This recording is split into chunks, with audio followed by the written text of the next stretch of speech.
Stop. Before you do anything else right now, I need you to think about one person, just one. Someone in your life who has always been there. Someone who smiles when they see you. Someone who says the right things. Someone who calls themselves your friend, your family, your partner. Now ask yourself this question. Why do I always feel worse after spending time with them? Not tired, not just drained, worse, like something was taken from you that you cannot name, like you walked into the room whole and walked out with a piece missing, like their smile, the smile you trusted, was covering something you were never supposed to see. Here is the truth that nobody wants to say out loud. The most dangerous person in your life is not your enemy. Your enemy you can see coming. Your enemy you can protect yourself from. The most dangerous person in your life is the one sitting at your table, laughing at your jokes, hugging you goodbye, and quietly, carefully, deliberately destroying everything you are trying to build. Today we are going to talk about 8 signs that someone is secretly destroying your life while smiling at your face. And by the time we reach sign number 8, you will know exactly who I am talking about. Pay attention to this one very carefully, because this sign is almost invisible. It does not announce itself. It does not come with a name tag. It hides behind concern, behind sympathy, behind the performance of caring. Here is how it works. When something goes wrong in your life, when you lose the job, when the relationship ends, when the business fails, when you make a mistake, watch their energy. Watch how quickly they arrive. Watch how long they stay. Watch how much detail they want. Tell me everything. What happened? What did they say? What are you going to do now? They lean in. Their eyes are bright. Their attention is fully on you, and it feels like love. It feels like they care. But here is what is actually happening. Your pain is feeding them. Your failure is the meal they have been waiting for. Not because they are evil, not because they wake up plotting your downfall, but because somewhere deep inside them, in a place they may not even consciously access, your struggle makes them feel better about their own life. Your loss makes their stagnation feel less shameful. Your failure makes their mediocrity feel less visible. Your pain makes them feel needed, powerful, relevant. Now watch what happens when you win, when you get the promotion, when the business takes off, when you heal, when you glow. Watch how the energy shifts. Suddenly, they are busy. Suddenly, the congratulations feel hollow. Suddenly, the conversation moves quickly, almost urgently, to something else, to a problem. That's great, but have you thought about what happens if I'm happy for you, but don't get too excited? Good news, but you know how these things usually go. There is always a but, because your win cost them something, and they are not willing to pay it. A person who loves you celebrates your victories louder than your losses. They show up bigger in your sunshine than in your storm. If the ratio in your relationship is reversed, if their energy rises when you fall and dims when you rise, that is not love, that is feeding, and you are the meal. There is a particular kind of advice that sounds wise, that sounds careful, that sounds like it comes from experience and love and genuine concern for your well-being. And every single word of it is a cage. You know this advice, you have received it. Be realistic. Don't get your hopes up. I just don't want to see you get hurt. You have to think practically. Not everyone is meant for that kind of life. And the person delivering it looks at you with such earnest concern, such apparent love, that you almost thank them for it. You almost feel grateful for being talked down. Do not be grateful. Because here is the truth about advice designed to keep you small. It is never really about you. A person who is truly growing, a person who is truly building something, a person who has walked through their own fear and come out the other side, that person does not give you this advice. They say, go, try, fail if you must, get up, try again. They say, I believe in you even when you don't believe in yourself. They say, the risk is worth it because they know it is. But the person who is standing still, the person whose own dreams were surrendered long ago, the person who chose safety over everything and has spent years convincing themselves it was the right choice, that person cannot afford for you to prove them wrong. If you leap and you fly, if you risk and you win, if you dare and you succeed, then what was their surrender for? So they advise you not to leap. They frame their fear as your wisdom. They dress their ceiling as your floor. They hand you the walls of their own prison and call it guidance. Check the track record of the person giving you advice, not their intention, not their love for you, not how long you have known them. Their track record. Are they building something? Are they growing? Are they walking forward? If not, their advice is a map of where they are, not where you are going. This is the cruelest sign of all, because it requires intimacy. It requires trust. It requires that at some point, in a moment of vulnerability, of closeness, of love, you opened up. You showed them where it hurts. You told them about the father who left, the mother who never said she was proud, the relationship that broke you, the dream you abandoned, the failure you still carry shame about. You trusted them with the map of your pain, and they remembered every coordinate. A person who is secretly destroying your life does not attack you directly. Direct attacks can be defended. Direct attacks reveal the attacker. Direct attacks can be named and confronted. They are far more sophisticated than that. They find the wound, and they press it, gently, casually, with a smile. I just don't want you to end up alone again, like last time. You know how you get. I'm not saying that. I just remember how devastated you were when the last one didn't work out. Of course you can do it. I just remember how hard it was for you before. That's all. Did you feel that? The destruction is in the reference. They reminded you of your wound, not to heal it, to reopen it, to make you flinch, to make you hesitate, to make you doubt. And if you call it out, if you say that hurt, they will look at you with genuine confusion. I was just being honest. I only said that because I care. You're so sensitive. And suddenly you are the problem. Your wound is the problem. Your sensitivity is the problem. Their cruelty, never the problem. Here is what you must understand. The people who truly love you handle your wounds with reverence. They do not reference them in arguments. They do not use them as leverage. They do not press them accidentally or otherwise when they want to slow you down. Your wounds are sacred. They were formed in your most vulnerable moments. They were shared in your most trusting ones. Anyone who uses them against you, no matter how softly, no matter how smilingly, has disqualified themselves from your inner circle. Watch this pattern very carefully, because it never begins with isolation. It begins with preference. I just feel like we don't spend enough time together. Every time your friends call, you drop everything. What about us? Your family always has something negative to say about me. I just think it's better when it's just the two of us. It sounds like love. It sounds like wanting closeness. It sounds like someone who values you deeply, but follow where it leads. 6 months later, you have not spoken to your best friend in weeks. Your family calls, and you feel a low-grade anxiety about answering. The people who knew you before this person entered your life, the people who remember who you were before, they are all slowly, quietly gone, and there is only one person left, the one who orchestrated the disappearance of everyone else. This is not an accident. Isolation is the oldest tool in the destruction handbook, because an isolated person has no mirror. No one to say, you seem different lately. No one to say, are you okay? You don't seem like yourself.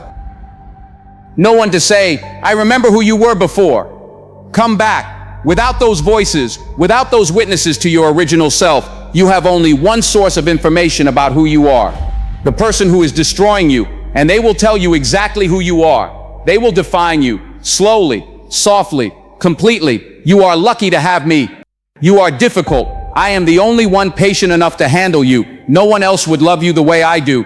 And because there is no one left to contradict them, you begin to believe it. If someone in your life has created distance between you and the people who loved you before they arrived, that is not devotion. That is construction. They are building a prison, and they are doing it one relationship at a time. Everyone is laughing, including you. Because if you do not laugh, if you let your expression slip, if you let the hurt show, you become the problem. You are too sensitive. It was just a joke. Why do you always have to make things awkward? This is the genius of public humiliation dressed as humor. It comes at a gathering, a dinner, a work event, a moment when you are surrounded by people and completely unable to defend yourself without appearing fragile or difficult.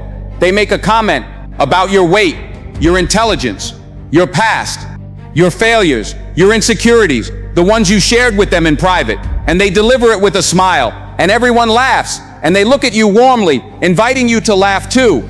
Come on, you know I love you, and you laugh, because what else can you do? But something happens inside you in that moment. A door closes, not dramatically, not loudly, quietly.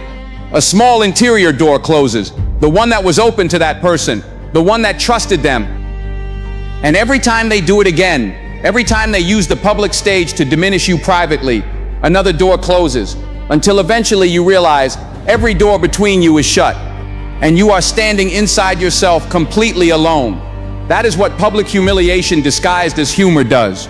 It does not just embarrass you in the moment. It slowly dismantles your trust, your openness, your willingness to be known. It teaches you that intimacy is dangerous, that vulnerability is a weapon they will use against you, that the safest version of yourself is the closed one. That damage does not disappear when the laughter stops. It stays, and they know it stays. That is why they keep doing it. Something is always wrong. Have you noticed that? With this person in your life, there is always a crisis, always a conflict, always a problem that needs your immediate attention and emotional energy. Your phone rings, and your stomach tightens before you answer. And every time the chaos peaks, every time you are at your most overwhelmed, your most confused, your most desperate for solid ground, they are there, calm, certain, knowing. I know this is hard, but I'm here. I'm not going anywhere. And you cling to that. Of course you do. They are the only calm in a storm they created. This is one of the most sophisticated destruction patterns that exist. It is called manufactured dependency, and it works like this. They introduce instability into your life, sometimes through direct action, sometimes through well-placed words that create doubt and conflict, sometimes simply through their own unpredictable behavior that keeps you perpetually off balance. And then when you are destabilized, when the ground beneath you feels uncertain, they become the ground. You need me. That is the message. Never spoken directly, always demonstrated. Without me, you have nothing stable. Without me, the chaos wins. Without me, you fall apart. And you start to believe it. Not because it is true, but because you have been so thoroughly destabilized that you cannot remember what stable felt like before they arrived. Here is what you need to know. A person who loves you does not create the emergency they rescue you from. Peace does not manufacture crisis. Love does not destabilize, then comfort. Real support builds your ground. It does not shake it and then hand you a rope. If the only time you feel calm with this person is after a storm, ask yourself who made the storm. You remember what happened. You were there. You lived it. You felt it. And then they tell you calmly, certainly, with the complete conviction of someone who knows that is not what happened. You are remembering it wrong. That is not what I said. That is not how it was. You always do this. You twist things. And something terrifying begins to happen. You start to doubt yourself. Not completely, not immediately, just a crack at first. A small uncertainty. A moment of, wait, am I sure? And they see the crack and they widen it. You have always had a problem with this. Even your family has noticed. I'm not the only one who thinks you overreact. I'm telling you this because I'm worried about you. Your memory, your perception, it concerns me. This is called gaslighting. And it is not just manipulation, it is identity destruction. Because your memories are not just records of what happened, they are the architecture of who you are. They are how you know yourself. They are how you trust yourself. They are the foundation on which every decision you make is built. When someone systematically dismantles that foundation, when they replace your memories with their version, your perception with their correction, your certainty with their doubt, they are not just rewriting your past, they are rewriting you. They are creating a version of you that cannot trust itself, a version that always defers to them, that always needs their confirmation, that cannot take a step without checking with them first. That is not a partner, that is not a friend, that is not family, that is a captor. Trust your memory, trust your perception, trust what you felt in that moment, in your body, in your chest, in the part of you that knew before your mind could explain it. You know what happened. Do not let anyone take that from you. This is the final sign, and it is the most important one, because it is not about a specific behavior. It is not about a moment or a pattern or a technique. It is about the sum total, the full picture.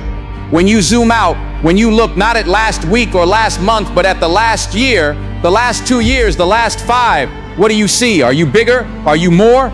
Are you closer to the person you always knew you could become? Or are you smaller? Not dramatically, not all at once, but quietly, year by year, piece by piece, smaller. Fewer dreams spoken aloud, fewer risks attempted, fewer friendships maintained, fewer mornings where you wake up and feel like the full version of yourself. If the answer is smaller, the next question is the most important question you will ever ask. When did it start? Go back, find the year, find the season, find the moment when the shrinking began, and then ask, Who entered my life around that time? Because life should not make you smaller. Growth is the natural direction of a human being. Pain makes you stronger. Loss makes you wiser. Failure makes you more capable. These things should be making you bigger. The only thing that makes you consistently smaller, year after year, quietly with a smile, is a person, a specific person, and you already know who it is. You have known for a while. You just needed someone to say it. So here it is. The person who is making your life smaller every year they are in it is not your person.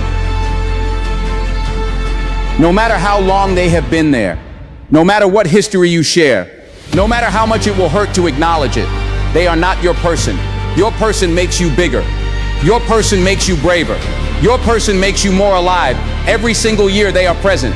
Anything less than that is less than you deserve. 8 signs. 8 ways that someone can smile at your face while quietly taking everything that belongs to you. They celebrate your failures. They advise you into smallness. They press your wounds gently. They isolate you from your mirrors. They humiliate you with laughter. They create the storm and sell you the calm. They rewrite your history. And year by year, they make your life smaller. Now I need to say something to you directly. If you recognize someone in this video, if a face came to mind during any of these signs, do not ignore that. Do not minimize it. Do not explain it away. Do not talk yourself out of what you know. That recognition is not paranoia. That recognition is wisdom. It is the part of you that has been watching and waiting and hoping you would finally pay attention. Pay attention now. Because here is what I know about you. You are not someone who deserves to be destroyed quietly. You are not someone who was built for a small life. You are not someone whose light should be dimmed by someone else's darkness, regardless of how beautifully that darkness smiles. You were made for more. More than this, more than them, more than the shrinking. And the moment you decide, truly decide, that you will no longer accept a smile as cover for destruction, everything changes. You change. Not because they change. Not because they finally see what they have done. Not because the apology comes. It may never come. But because you see it. And once you see it, you cannot unsee it. And once you cannot unsee it, you are already free. You were never the problem. You are always the prize. Act like it. The most dangerous person in your life is not the one who hates you openly. It is the one who destroys you quietly, with love on their lips and envy in their heart. See them clearly, then choose yourself.